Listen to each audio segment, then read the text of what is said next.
Shalom anak-anak, kembali kita bertemu di dalam pelajaran pendidikan agama Kristen dan budi pekerti. Hari ini kita akan membahas materi kita yang diambil dari buku Pendidikan Agama Kristen dan Budi Pekerti dari Kementerian Pendidikan dan Kebudayaan Republik Indonesia, revisi tahun 2017. Hari ini kita akan membahas materi tentang dampak dari hidup beriman dan berpengharapan, yaitu bab 4 di kelas 8. Anak-anak, hari ini kita akan bersama dengan saya, Erikson Simanjorang, kita akan mengupas materi hari ini supaya kita sama-sama mengerti. Sebelum kita lebih jauh lagi belajar, mari kita siapkan hati kita, siapkan pemikiran kita supaya kita boleh bersama-sama memiliki hikmat untuk mengerti pengajaran ini. Mari kita tundukkan kepala kita sama-sama berdoa. Tuhan Yesus, kami mengucap syukur buat hari ini, hari di mana Tuhan jadikan kami boleh belajar bersama. Untuk itu kami minta hikmat yang daripada Tuhan supaya kami bisa mengerti materi ini. Kau berkati anak-anak-Mu yang akan mendengarkan pembelajaran hari ini supaya mereka mengalami perubahan dalam hidup mereka. Berkati hamba-Mu yang mengajar supaya setiap apa yang diajarkan semua sesuai dengan apa yang Tuhan kehendaki, supaya pembelajaran ini tidak menjadi sia-sia tetapi menjadi sesuatu yang berharga di mata Tuhan, bukan untuk masa kini saja tapi juga untuk masa yang akan datang. Terima kasih Tuhan Yesus, biarlah Engkau yang kiranya berkenan memberkati dari awal, pertengahan, hingga akhir pembelajaran ini. Terpuji-pujilah nama-Mu, di dalam nama Tuhan Yesus Kristus kami sudah berdoa dan mengucap syukur. Haleluya, amin. Nah, anak-anak, materi hari ini memiliki tujuan pembelajaran. Apa saja tujuan pembelajaran dari hidup berdampak, beriman, dan berpengharapan? Yang pertama, kalian bisa menjelaskan arti dan kaitan antara beriman dan berpengharapan. Yang kedua, kalian bisa menjabarkan tokoh Alkitab yang menjadi panutan kalian dalam hal beriman dan berpengharapan, serta apa alasan kalian memilih tokoh tersebut. Yang ketiga, kalian bisa menalar dan membuat perbandingan dua buah cerita yang ada di dalam buku ini, serta nilai-nilai yang dapat dijadikan teladan dalam hal beriman dan berpengharapan dari tokoh yang ada dalam dua buah cerita tersebut. Dan yang keempat, yang terakhir, kalian bisa membandingkan mengenai wujud dari anak Kristen yang beriman dan berpengharapan menurut Alkitab dengan praktek dalam kehidupan kalian sehari-hari. Nah, apa saja bahan Alkitab untuk pembelajaran kali ini? Bahan Alkitab kita diambil dari Daniel 3 ayat 16 sampai 18, ayat Yakobus 1 ayat 2 sampai 8, Yakobus 2 ayat 14 sampai 17, dan 1 Petrus ayat 1 sampai 21. Nanti kita akan baca bersama kecuali Yakobus 1 ayat 2 sampai 8. Kalian boleh nanti membaca di rumah. Untuk yang lainnya, mari kita sama-sama membacanya. Kalian boleh membuka Alkitab kalian sekarang supaya kita bisa membaca bersama firman Tuhan ini.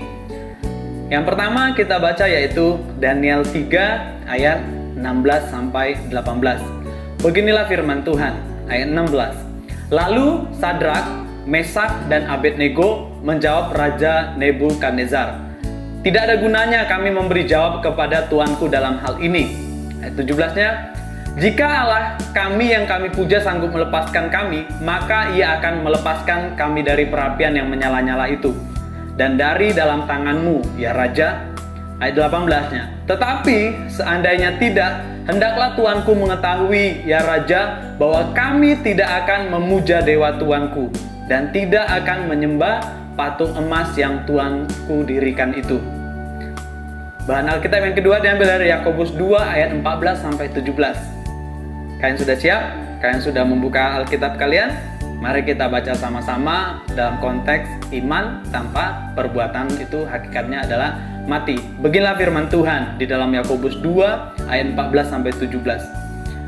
Apakah gunanya, saudara-saudaraku, jika seorang mengatakan bahwa ia mempunyai iman, padahal ia tidak mempunyai perbuatan? Dapatkah iman itu menyelamatkan dia?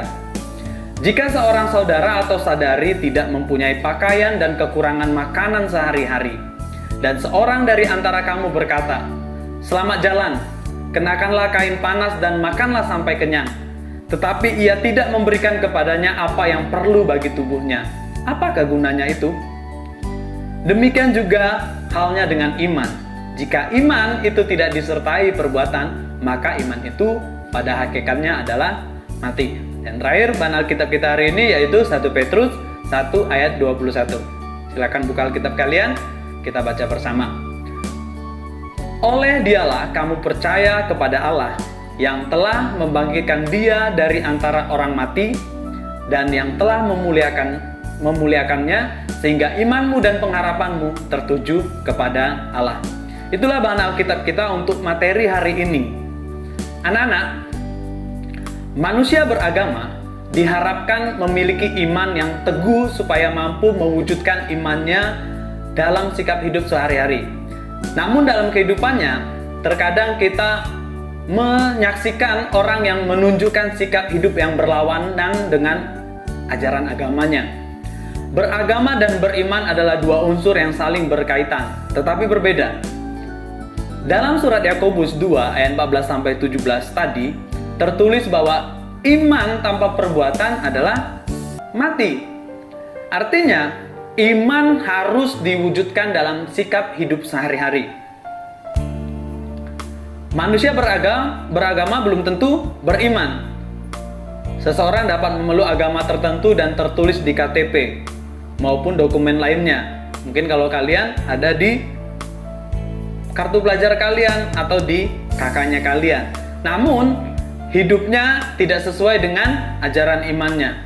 Artinya seperti ini anak-anak, ketika di KTP-nya ada agama, tapi dalam kehidupan sehari-harinya dia tidak menjalankan ajaran agamanya. Nah, hal ini menunjukkan bahwa beragama tidak selalu sejalan dengan beriman.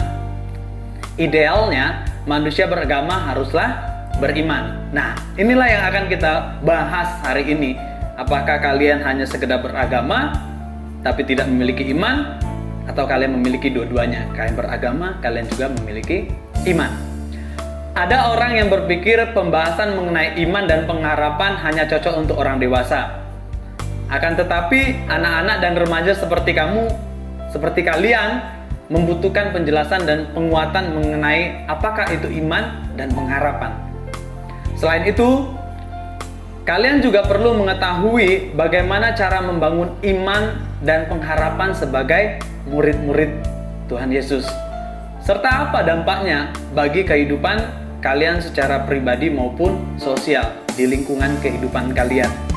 Nah, dalam pembelajaran kali ini, anak-anak, kalian akan dibimbing untuk memahami apa dampak dari hidup beriman dan berpengharapan. Pembahasan ini tidak dilakukan melalui pemahaman teologi yang berat.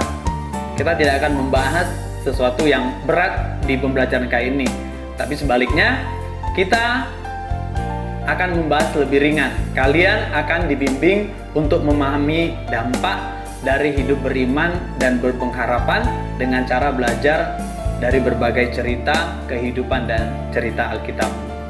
Nah, kita akan membahas berikutnya anak-anak, kita akan membahas memahami makna iman dan pengharapan. Nah, coba kalian cermati gambar berikut ini. Ada sebuah perahu dengan dua buah dayung. Dapatkah kalian sebutkan apa fungsi dari buah dayung tersebut? Ya, dayung berfungsi sebagai kekuatan yang menggerakkan perahu. Jika tidak, maka perahu itu tidak akan bergerak. Begitu juga jika ada dayung tapi tidak ada perahunya, tidak ada yang berguna. Istilahnya seperti ini anak-anak, kalau tidak ada dayung maka perahu itu tidak akan pernah berjalan. Nah, fungsi iman dan pengharapan diibaratkan seperti dayung dan perahu. Jadi, Jika tidak ada iman dan pengharapan, maka kehidupan tidak akan jalan. Tanpa dayung, perahu akan terombang-ambing di tengah air sungai ataupun danau, dan pada akhirnya dapat terdampar atau tenggelam. Begitu juga kehidupan jika tanpa iman dan pengharapan, maka kalian hidup tanpa tujuan, terombang-ambing oleh kebimbangan, keraguan, dan berbagai bujukan untuk melakukan hal-hal yang menyimpang. Anak-anak, apakah kalian dapat menjelaskan menurut pikiran dan pengalaman kalian apa itu iman dan apa itu pengharapan? Siapakah tokoh dalam Alkitab yang dapat kalian teladani ketika membahas mengenai iman dan pengharapan? Mungkin kalian mulai berpikir sejenak, apa itu iman? Apa yang terbersit di pikiran kalian ketika mendengar kata iman? Mungkin selama ini kau berkata, saya beriman. Nah, menurut kalian sendiri iman itu apa? Nah, hari ini kita akan bahas, mungkin seperti contoh dari Bapak, misalnya menurut saya, iman adalah percaya kepada Tuhan Yesus atau percaya sepenuhnya kepada Tuhan Yesus. Itu iman versinya saya. Mungkin kalian bisa menuliskan hal yang berbeda, tidak apa-apa. Bagaimana dengan pengharapan? Nah, sedangkan pengharapan adalah, ini menurut saya, sesuatu yang diinginkan dan itu datangnya dari Tuhan. Nah, itu pengharapan menurut saya. Bagaimana menurut kalian anak-anak? Kalian bisa menuliskan di kertas, oh menurut saya pengharapan itu ini. Menurut saya pengharapan itu adalah begini. Jadi kalian bisa menuliskannya dan kalian bisa men-sharingkan ke orang tua kalian, ke guru agama kalian nanti ya. Nah, berikutnya tokoh Alkitab yang dapat saya jadikan teladan iman dan pengharapan siapa saja? Nah, ini pertanyaannya. Jadi mungkin kalian bisa berbeda-beda, kita bisa berbeda pilihan, tapi itu tidak menjadi masalah. Nah, sebagai contoh misalnya tokoh Alkitab yang diteladani itu Abraham. Apa alasannya memilih Abraham? Karena Abraham dengan iman dia bisa tahan uji, tetap berjalan bersama dengan Tuhan kemanapun dia disuruh Tuhan. Yang kedua mungkin kita bisa ambil tokoh yaitu Ayub. Mungkin kalian semua sudah tahu cerita tentang Ayub. Alasannya kenapa Ayub dijadikan teladan iman dan pengharapan? Karena dengan iman Ayub sanggup melalui masa-masa sulit dalam kehidupannya. Nah, yang ketiga mungkin Simeon. Apakah kalian kenal Simeon? Simeon itu ada di Perjanjian Baru yang menanti-nantikan Tuhan Yesus, yaitu Mesias. Nah, kenapa memilih Simeon sebagai teladan dan iman dan pengharapan? Alasannya adalah karena Simeon berhasil bertemu dengan Sang Mesias, yaitu Yesus Kristus. Nah, anak-anak, kalian boleh menyebutkan lebih dari 2 atau 3 tokoh dalam Alkitab. Mungkin juga kalian bisa sama, ada teman yang memiliki tokoh yang sama dengan kalian, tentu dengan alasan masing-masing. Sekarang, anak-anak, kalian dapat menyimpulkan secara bersama-sama pengertian iman dan pengharapan serta apa kaitannya antara iman dan pengharapan. Kata iman dalam Perjanjian Lama berarti berpegang teguh. Ingat ya anak-anak, iman dalam Perjanjian Lama itu berarti berpegang teguh. Beriman berarti berpegang teguh pada keyakinan yang dimiliki akan suatu hal. Karena hal itu dapat dipercaya dan diandalkan. Demikian iman selalu berkaitan dengan percaya. Beriman berarti kita percaya kepada Allah yang telah menyatakan diri di dalam Yesus Kristus. Artinya iman kita adalah percaya kepada Tuhan Yesus Kristus. Nah, menurut si Nitrik dan Bolan, beriman berarti mengenal dan mengetahui tentang Allah yang telah membebaskan atau memerdekakan manusia melalui Yesus Kristus. Artinya beriman berarti mengakui kekuasaan Allah dan firman-Nya dalam kehidupan. Dan karena itu kita semua, kalian terpanggil untuk bersaksi tentang firman Allah melalui pikiran, perkataan, dan perbuatan. Nah, bagaimana dengan pengharapan? Adapun kata pengharapan itu juga bisa kita artikan, artinya pengharapan itu tidak lepas dari iman kepada Tuhan. Iman membangkitkan pengharapan sekaligus mendorong seseorang untuk mewujudkan pengharapannya itu dalam pikiran, perkataan, dan perbuatan. Artinya antara iman dengan pengharapan selalu ada kaitannya. Ingat tadi ya tentang dayung dan perahu. Anak-anak, pengharapan merupakan suatu keinginan akan sesuatu yang baik atau suatu tujuan. Tiap orang mempunyai harapan akan kebahagiaan sejati yang telah ditanamkan dalam setiap hati manusia. Harapan ini adalah suatu keinginan hati berdasarkan iman. Tanpa iman, maka manusia tidak akan mempunyai pengharapan. Anak-anak, harapan inilah yang membuat manusia bertahan menanggung segala macam penderitaan dan kesulitan hidup, karena berharap akan kehidupan kekal di sorga. Pengharapan orang Kristen bukan hanya di masa kini saja, tapi juga bagi masa depan yang lebih baik, bagi kehidupan kekal di mana anak-anak? Di surga. Bagi orang Kristen, bagi kita orang-orang percaya, iman dan pengharapan terarah kepada Yesus Kristus Sang Juru Selamat. Sekali lagi, Bapak tekankan, kita orang percaya, iman dan pengharapan terarah kepada Yesus Kristus Sang Juru Selamat. Kalian percaya kepada Allah dalam Yesus Kristus dan menaruh pengharapan akan janjinya. Apa saja janjinya Tuhan? Yaitu menyelamatkan, memerdekakan, serta menyertai hidup kamu selalu atau selamanya. Nah, kita akan itulah pengertian dari iman dan pengharapan. Nah, bagaimana manusia yang memiliki iman dan pengharapan? Nah, setelah ini, anak-anak, kita akan mendengarkan ada 2 cerita. Yang pertama nanti akan saya ceritakan. Kalian boleh mendiskusikannya, apa kaitannya cerita ini dengan dampak hidup beriman dan berpengharapan. Lalu kalian bisa bandingkan 2 buah cerita ini, terus kalian tuliskan nilai-nilai apakah yang dapat kamu teladani dalam kaitannya dengan iman dan pengharapan. Jadi anak-anak, setelah ini Bapak akan cerita, ada 2 cerita. Kalian boleh ambil buku kalian tulis di buku kalian kira-kira nilai apa yang bisa kalian teladani dan apa sih kaitannya dengan iman dan pengharapan. Nanti akan kita bahas di akhir pembelajaran ini.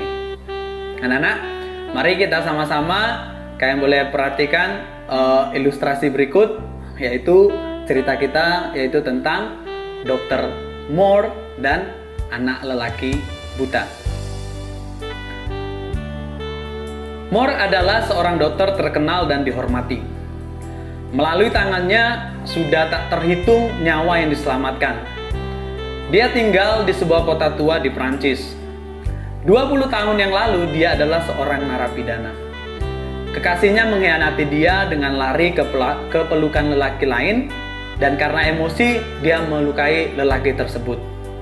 Statusnya sebagai mahasiswa di universitas terkenal berubah menjadi seorang narapidana. Dia dipenjara selama 3 tahun. Setelah keluar dari penjara, kekasihnya telah menikah dengan orang lain. Statusnya sebagai bekas narapidana menyebabkan sukar memperoleh pekerjaan. Ketika melamar pekerjaan, ia menjadi bahan ejekan dan hinaan.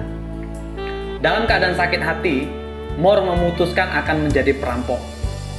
Dia telah mengincar sebuah rumah di bagian selatan kota yang akan menjadi sasarannya. Dalam rumah tersebut hanya ada seorang anak kecil buta yang tinggal sendirian.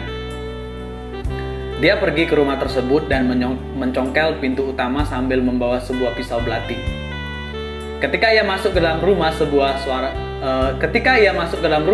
sebuah suara lembut bertanya, "Siapa itu?" Mor sembarangan menjawab, "Saya adalah teman papamu. Dia memberikan kunci rumah kepada saya." Anak kecil itu sangat gembira tanpa curiga berkata, "Selamat datang, namaku Kay. Tetapi papaku malam baru sampai ke rumah. Paman, apakah engkau mau bermain sebentar dengan saya?"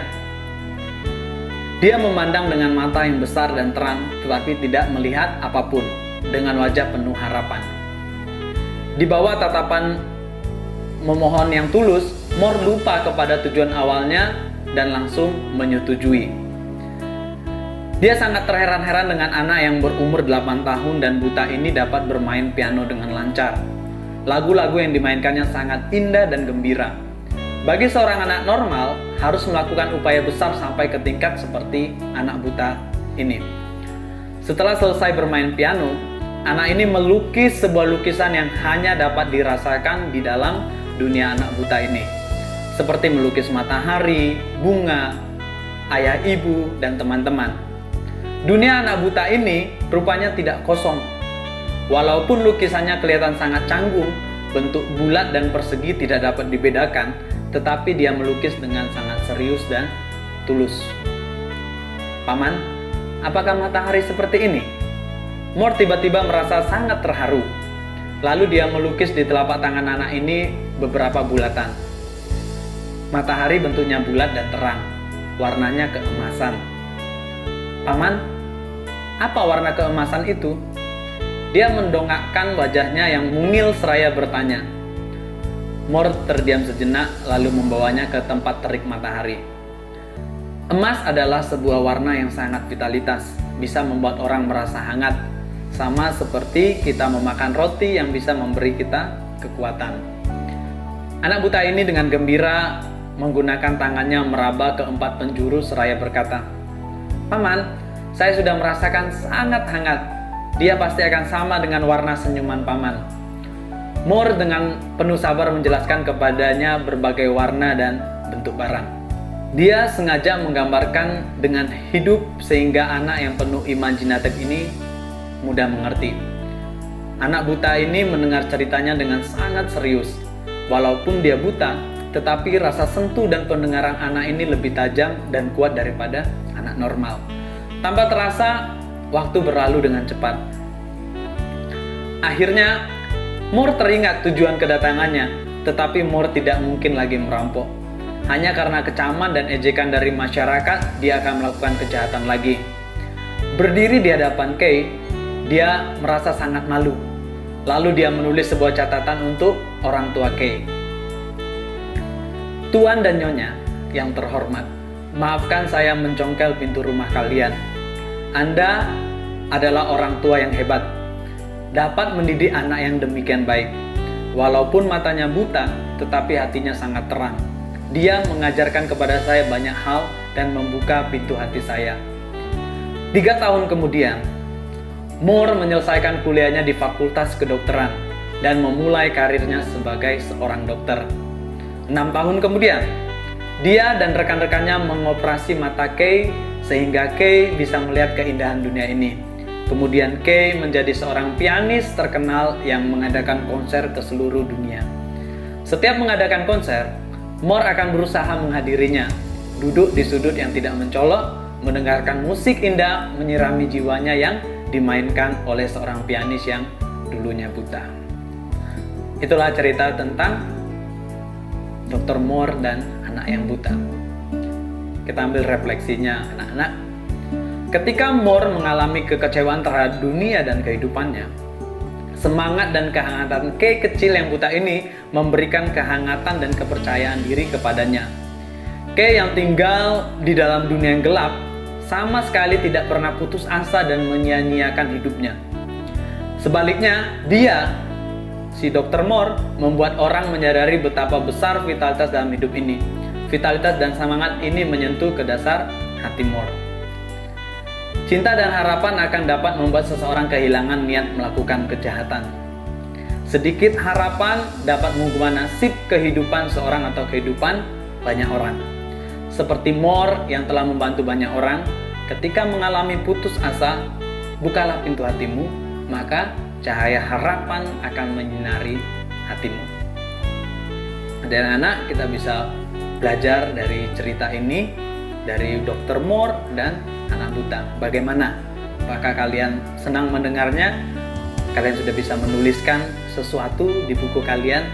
Kira-kira apa yang bisa kalian teladani dari cerita Dr. Moore dan anak buta? Nah anak-anak, kita akan ambil cerita kedua, diambil dari Alkitab. Mungkin kalian pernah mendengarnya, tapi kita akan menceritakan kembali. Kalian boleh mendengarkannya, yaitu tentang Daniel dan kawan-kawannya. Kalian bisa melihat gambar ilustrasi berikut ini. Si Sadrak, Mesak, dan Abednego dibuang ke dalam api. Mari kita mulai, anak-anak. Dengarkan dengan baik-baik ya. Ada 3 tokoh dalam kitab Daniel yang memiliki iman dan pengharapan. Mereka adalah Sadrak, Mesak, dan Abednego. Suatu ketika Raja Nebukadnezar minta kepada Aspenas, kepala istananya, untuk membawa beberapa orang Israel yang berasal dari keturunan raja dan dari kaum bangsawan, yakni orang-orang muda yang baik dan memahami berbagai hikmat dan berpengetahuan luas. Ia ingin orang-orang yang cakap untuk bekerja dalam istananya. Mereka akan diajar tulisan dan bahasa orang Kasdim. Di antara mereka ada juga beberapa orang Yehuda, yakni Daniel, Hanaya, Misael, dan Azaria. Pemimpin pegawai istana ini memberi nama lain kepada mereka. Daniel dinamainya Belsazar, Hanaya dinamai Sadrak, Misael dinamainya Mesak, dan Azaria dinamainya Abednego. Di dalam Daniel 1 ayat 3-7. Suatu ketika Raja Nebukadnezar mendirikan sebuah patung emas. Di hari penabisan patung tersebut, Raja mengundang para pejabat kerajaan untuk hadir, termasuk di antara mereka Sadrak, Mesak, dan Abednego. Lalu Raja mengeluarkan titah. Dan berserulah seorang bentara dengan suara nyaring. Beginilah dititahkan kepadamu, hai orang-orang dari segala bangsa, suku bangsa, dan bahasa. Demi kamu mendengar bunyi sangkakala, seruling, kecapi, rebab, gambus, serdam, dan berbagai-bagai jenis bunyi-bunyian, maka haruslah kamu sujud menyembah patung yang telah didirikan Raja Nebukadnezar itu. Siapa yang tidak sujud menyembah akan dicampakkan seketika itu juga ke dalam perapian yang menyala-nyala. Di dalam Daniel 3 ayat 4-6. Apakah titah ini sulit untuk dilakukan? Tidak. Bagi orang-orang yang tidak beriman kepada Allah Israel, karena mereka sudah terbiasa sujud menyembah kepada patung. Tetapi sangat sulit bagi Sadrak, Mesak, dan Abednego. Bila mereka menyembah, mereka telah melanggar perintah Allah. Jangan sujud menyembah kepadanya atau beribadah kepadanya atau patung. Di Keluaran 20 ayat 5. Bila mereka tidak menyembah patung tersebut, hukuman matilah yang akan mereka terima. Jika kamu adalah Sadrak, Mesak, dan Abednego, mana yang akan menjadi pilihan kamu? Apa sulitnya sujud? Tidak ada yang sulit, bukan? Sebenarnya mereka tinggal berlutut lalu sujud 1 kali dan semuanya sudah beres. Karir mereka di dalam kerajaan Babel pun tetap terjaga. Lagi pula, bukankah mereka dapat memohon ampun kepada Allah setelah itu, karena pastilah Allah mengerti situasi yang sedang mereka hadapi. Tapi bukan jalan ini yang mereka ambil. Sadrak, Mesak, dan Abednego lebih memilih untuk tidak menyembah patung. Sebenarnya, Raja menyukai 3 orang muda ini. Mereka nampak berbeda dari pemuda lainnya. Mereka memiliki iman, percaya, dan pengharapan yang teguh. Raja masih memberi kesempatan sekali lagi kepada mereka untuk menyembah patung agar mendapatkan pengampunan, tetapi mereka tetap teguh memegang imannya. Terhadap kesempatan yang diberikan Raja kepada mereka, maka mereka pun menjawab Raja, "Jika Allah kami yang kami puja dan sembah sanggup melepaskan kami, maka Ia akan melepaskan kami dari perapian yang menyala-nyala itu. dan dari dalam tanganmu, ya Raja. Tetapi seandainya tidak, hendaklah tuanku mengetahui, ya Raja, bahwa kami tidak akan memuja dewa tuanku dan tidak akan menyembah patung emas yang tuanku dirikan itu. Daniel 3, 17-18. Mendengar jawaban mereka, Raja melipat gandakan hukuman mereka. Ia minta supaya perapian itu dibuat 7 kali lebih panas dari yang biasa. Dalam Daniel 3, 19. Menghadapi hukuman mati, iman mereka tetap teguh. Pengharapan mereka semakin kuat kepada Allah penyelamatnya. Allah meluputkan mereka dari kematian. Kobaran api yang bernyanyi tidak mampu memusnahkan mereka karena Allah telah menyelamatkan mereka. Nah, anak-anak, itulah cerita tentang temannya Daniel, si Sadrak, Mesak, dan Abednego yang dimasukkan di dalam perapian menyala, tapi mereka akhirnya berhasil karena iman dan pengharapan. Mungkin kalian bisa menuliskan di buku kalian tadi dari cerita yang barusan dibaca, apakah kalian mendapatkan sesuatu yang bisa diteladani. Nah, anak-anak, kita lanjut membahas tentang dampak hidup beriman dan berpengharapan. Tentu kalian bertanya-tanya, kalau apa dampak kalau kita memiliki iman dan pengharapan? Bagaimana iman dan pengharapan dapat bertumbuh? Iman dan pengharapan tidak secara otomatis bertumbuh. Laksana tumbuhan yang membutuhkan pupuk untuk bertumbuh, yaitu ibadah, berdoa, dan membaca Alkitab secara teratur dan terarah. Mintalah Roh Kudus membantu menerangi akal budi kalian supaya kalian dapat memahami isi Alkitab dengan baik. Kalian membutuhkan bimbingan dalam memahami isi Alkitab. Kalian dapat membaca Alkitab secara pribadi dan mengikuti kelompok pemahaman Alkitab. Kalian juga bisa minta bimbingan dari pendeta, majelis jemaat, ataupun orang tua kalian. Nah, anak-anak, jadi iman dan pengharapan tidak secara otomatis bertumbuh. Kalian harus seperti tanaman tadi, harus dipupuk, harus dibesarkan dengan baik. Nah, banyak tanda-tanda yang kita dapat kalau kita hidup beriman dan berpengharapan. Jadi, apa saja dampak dari hidup beriman dan berpengharapan? Yang pertama, tidak mengandalkan diri sendiri tetapi mengandalkan Tuhan Yesus. Artinya apa, anak-anak? Kalian mungkin sudah pernah baca ya, Yeremia 17 ayat 5-6. Terkutuklah orang yang mengandalkan kekuatannya sendiri. Makanya kalau orang yang sudah berpengharapan dan beriman, maka ia akan mengandalkan siapa? Mengandalkan Tuhan, bukan mengandalkan dirinya sendiri. Berikutnya, pastilah ia setia. Nah, Matius 25 ayat 1-30. Kalian masih tahu ya? Mungkin kalian bisa buka Alkitab kalian, itu tentang gadis-gadis bijaksana dan gadis-gadis bodoh, serta perumpamaan tentang talenta. Nah, berikutnya dampaknya apa? Yaitu taat. Kejadian 12 ayat 1-9. Kalian bisa melihat kisah Abraham di sana.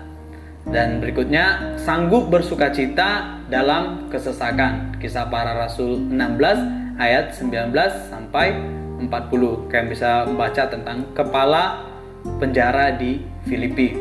Dan yang berikutnya, dampaknya yaitu kalian bisa sanggup bertahan dalam penderitaan. Di 2 Korintus 4 ayat 14-18. Di sana akan dijelaskan kita jangan sampai tawar hati. Kita harus bisa bertahan dalam penderitaan. Dampak berikutnya, berani bersaksi. Kisah Para Rasul 24-25 serta Filipi 1 ayat 20. Nah, berikutnya dampaknya yaitu kalian tidak memiliki pendirian yang teguh. Diambil dari Yosua 24 ayat 14-15. Kepada siapa kalian beribadah, kalian harus tetap teguh. Nah, dampak berikutnya yaitu tidak mudah terpengaruh. Bilangan 14 ayat 25-30. Jangan sampai kita seperti umat Israel yang pesimis, tapi jadilah seperti Yosua dan Kaleb yang optimis, yang sampai ke tanah perjanjian. Dan berikutnya, dampaknya memiliki keyakinan yang kokoh. Roma 1 ayat, kami bisa lihat di Roma 1 ayat 16, Roma 8 ayat 35 sampai 39. Berikutnya, tidak menyesali kemalangan di dalam 2 Korintus 12 ayat 1 sampai 10. Terus memiliki sikap hati yang benar, Daniel 1 ayat 1 sampai 21. Kalian bisa membaca tentang kisah Daniel di Daniel 1. Nah, berikutnya kalian bisa tegar di tengah persoalan, Daniel 6 dan kisah para rasul. Kalian bisa para rasul 7. Kalian bisa membaca, mungkin kalian pernah baca tentang Daniel di gua singa maupun kisah para rasul 7, yaitu tentang pembelaan Stefanus. Berikutnya kalian juga bisa berani, dampaknya yaitu berani menanggung resiko di Daniel 3 tadi yang kita baca, yaitu tentang perapian yang menyala-nyala. Berikutnya, dampak dari hidup beriman dan berpengharapan yaitu tidak mengenal putus asa. 1 Samuel 21 sampai 24, 26 dan 27.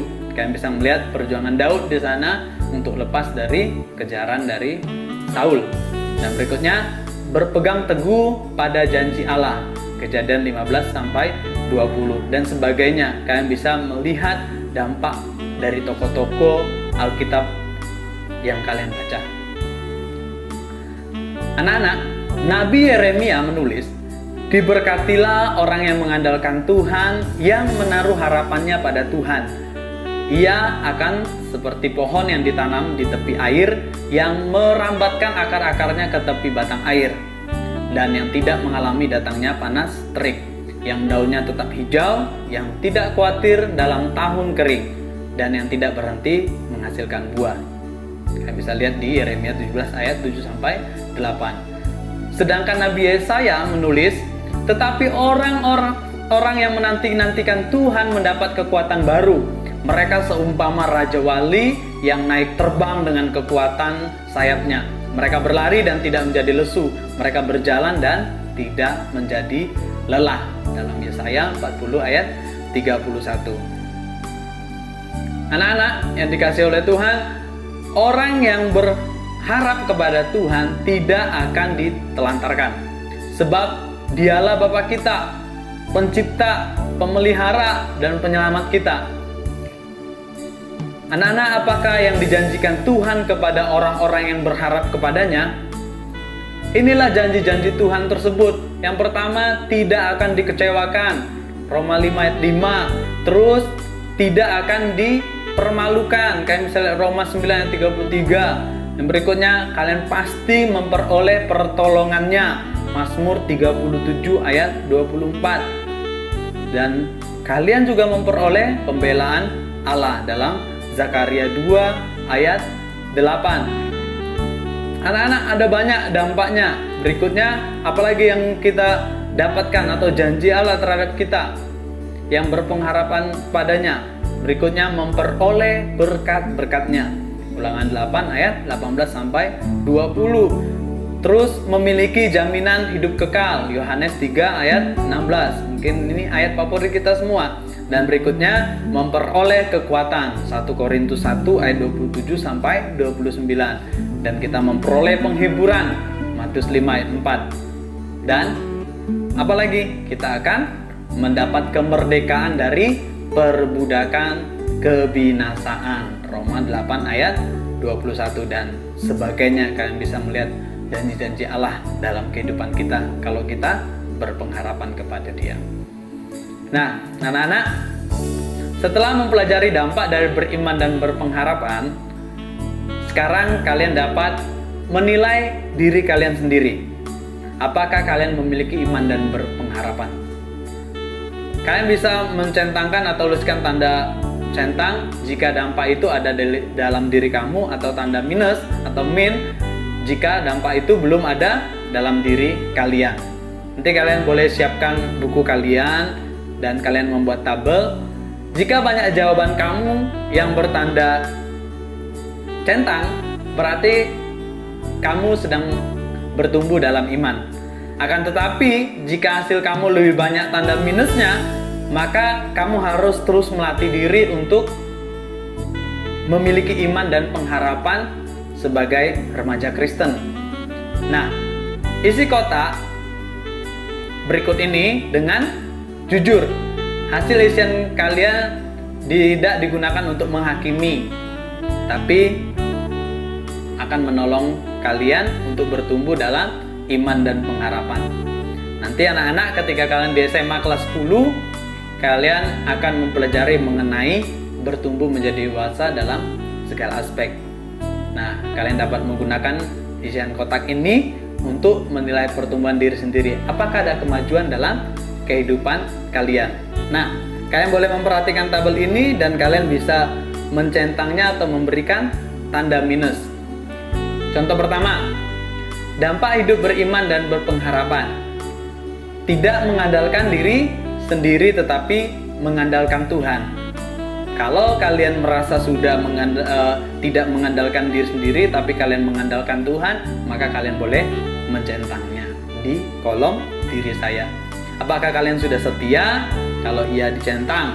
Kalau taat, dicentang juga. Nah, yang keempat, apakah kalian sanggup bersukacita dalam kesesakan? Kalau kalian sudah merasa sanggup, kalian boleh centang. Kalau yang merasa belum, ya silakan dikasih tanda strip atau minus. Yang keenam, apakah kalian berani bersaksi?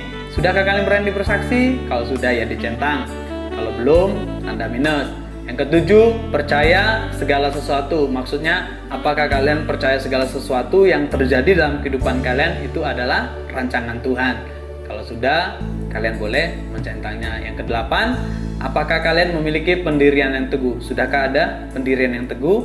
Kalian boleh mencentangnya. Nah, untuk yang kesembilan, apakah saya, kalian boleh bilang saya ya, tidak mudah terpengaruh?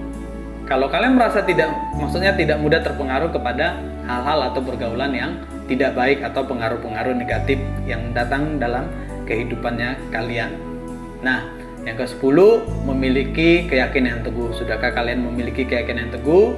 Yang ke-11, kalian tidak menyesali kemalangan. Jadi masa-masa lalu yang membuat engkau sedih, sudahkah engkau berhenti jadi engkau tidak menyesalinya? Yang ke-12, memiliki sikap hati yang benar. Kalau saya sudah memiliki sikap hati yang benar, maka kalian boleh mencentangnya. Yang berikutnya, kalian boleh tegar di tengah persoalan. Mungkin kalian, apa yang terjadi dalam kehidupan kalian? Oh, saya sudah tegar. Kalian boleh centang. Oh, saya belum kuat, masih sering galau, masih sering nangis.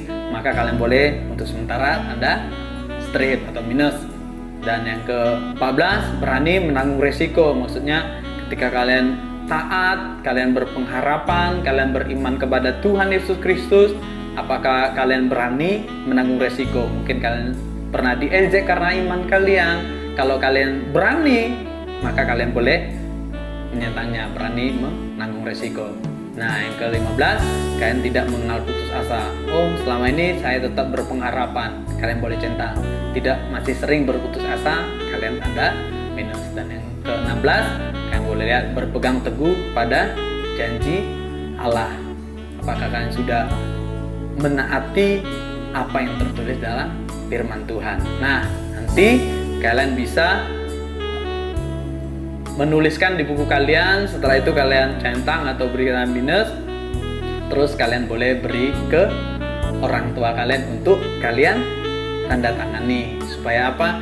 Supaya ini menjadi refleksi kalian, supaya menjadi introspeksi diri, supaya kalian kedepannya semakin hidup beriman dan berpengharapan. Nah, anak-anak, kita udah sampai ke refleksi dari pembelajaran kita tentang hidup beriman dan berpengharapan. Setelah memahami makna beriman dan berpengharapan serta dampak hidup beriman dan berpengharapan, kini kamu dapat kalian bisa menulis refleksi pendek mengenai diri kalian. Apakah kalian memiliki iman dan pengharapan? Apakah arti beriman dan berpengharapan dalam hidup kalian sebagai remaja SMP kelas 8? Kalian tidak perlu menjadi seperti Daniel atau Dr. Moore dan Kay, tetapi paling tidak kalian memiliki beberapa indikator sebagai orang beriman dan berpengharapan. Nah, tulis refleksi kalian dengan jujur. Di usia kalian sebagai remaja, ada banyak tantangan yang harus kalian hadapi. Di usia kalian sebagai remaja, kalian harus bisa mengontrol diri sendiri. Nah, terkadang kalian mampu menghadapinya dan mungkin kalian terkadang kalah dan menyerah ataupun ragu bahkan putus asa. Nah, kalian bisa menceritakan dalam refleksi satu halaman. Kalian boleh. Jadi anak-anak, tugas kalian yaitu kalian boleh setelah belajar hidup berpengharapan dan beriman ini, kalian boleh merefleksikan diri kalian sendiri, kalian tulis di kertas selembar, terus kalian nanti boleh mengumpulkan ke guru kalian atau ke orang tua kalian. Nah, nanti kita bisa memiliki mungkin bisa dibuat menjadi sebuah karya. Nah, nanti mungkin guru kalian atau orang tua kalian bisa mendapatkan berkat atau mendapatkan pengajaran atau mendapatkan sesuatu dari refleksinya kalian untuk kedepannya. Nah, jadi anak-anak, bagaimana pembelajaran kali ini tentang hidup beriman dan berpengharapan? Apakah kalian sudah benar-benar beriman dan berpengharapan? Mari kita rangkum pembelajaran kita hari ini. Nah, salah satu ciri manusia yang dipanggil untuk menjadi murid Tuhan Yesus adalah beriman dan berpengharapan. Iman dan pengharapan laksana mesin yang akan menghidupkan perjalanan hidup kamu. Supaya kalian bertumbuh dalam iman dan berpengharapan, maka kalian membutuhkan bimbingan dan arahan dari Allah melalui apa? Ibadah, berdoa, dan membaca Alkitab secara teratur setiap hari. Nah, sebagai remaja Kristen, kalian harus bisa menunjukkan integritas kalian sebagai orang yang beriman dan berpengharapan kepada Tuhan Yesus Kristus. Setelah kalian belajar hari ini, nah, saya berharap kalian bisa menjadi berkat di lingkungan kalian, di tengah-tengah keluarga kalian, di gereja kalian, dan terutama di sekolahnya kalian. Kalian harus bisa menunjukkan bahwa kalian adalah anak-anak Kristen yang beriman dan berpengharapan, dan kalian bisa menjadi contoh dan teladan buat teman-teman yang lainnya. Nah, kita akan ada evaluasi. Kalian boleh mengerjakan tugas-tugas berikut ini. Nah, tadi sebelumnya ada tugas untuk mendengarkan 2 cerita dan kalian bisa menuliskan teladan atau nilai-nilai yang bisa kalian ambil dari 2 cerita tersebut. Dan kalian bisa membuat sesuatu yang bisa kalian jadikan bahan untuk diri kalian supaya kalian semakin hidup berpengharapan dan beriman kepada Tuhan Yesus Kristus. Nah, perlihatkan tulisan kalian mengenai tokoh Alkitab yang menjadi panutanmu dalam hal beriman dan berpengharapan, serta apa alasan memiliki tokoh tersebut. Tadi di awal sudah dicontohkan, kalian boleh tulis di buku kalian. Nah, terus nanti kalian boleh bandingkan dengan pendapat temanmu dan carilah kesamaan dan perbedaan di antara kalian tentang tokoh-tokoh Alkitab yang menjadi panutan kalian. Nah, mungkin kalian boleh saling sharing setelah kalian menjawab tokoh Alkitab. Mungkin kalian boleh, oh saya Abraham, saya Daniel. Nah, nanti kalian alasannya apa? Alasan saya ini, alasan saya itu. Nanti kalian boleh saling sharing, saling tukar apakah ada kesamaan atau perbedaan di antara kalian. Nah, itu akan menjadi kalian semakin bisa menjadi anak-anak Kristen yang hidup beriman dan berpengharapan. Nah, tugas kedua kalian yaitu tulislah mengenai 2 tokoh yang dibahas di pelajaran ini. Masih ingat tentang apa tadi? Dr. Moore dan Kay, atau si anak kecil yang buta. Terus yang kedua tentang Daniel, kawan-kawannya Daniel, yaitu Sadrak, Mesak, dan Abednego di perapian yang menyala-nyala. Nah, tulislah mengenai 2 tokoh yang dibahas Terus terutama mengenai nilai-nilai yang dapat dijadikan teladan dalam hal beriman dan berpengharapan. Pertanyaannya begini, apakah untuk remaja seusia kalian, tokoh ini dapat dijadikan teladan? Mengapa demikian? Kalian bisa menjawab sebagai contoh. Iya, sebagai remaja Kristen, saya bisa meneladani tokoh tersebut. Saya bisa meneladani Dr. Moore.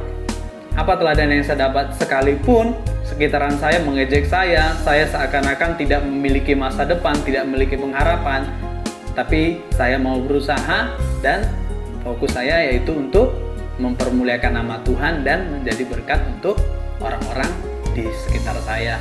Nah, itu alasan kalian bisa menuliskannya di selembar kertas, terus nanti kalian bisa diskusi mungkin ke orang tua kalian, ke teman kalian, atau juga ke guru-gurunya kalian.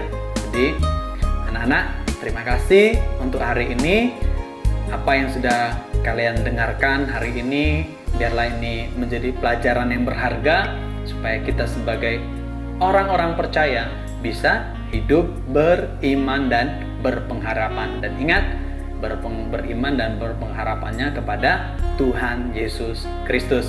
Nah, biarlah ini menjadi berkat buat kalian untuk masa kini, juga untuk masa yang akan datang.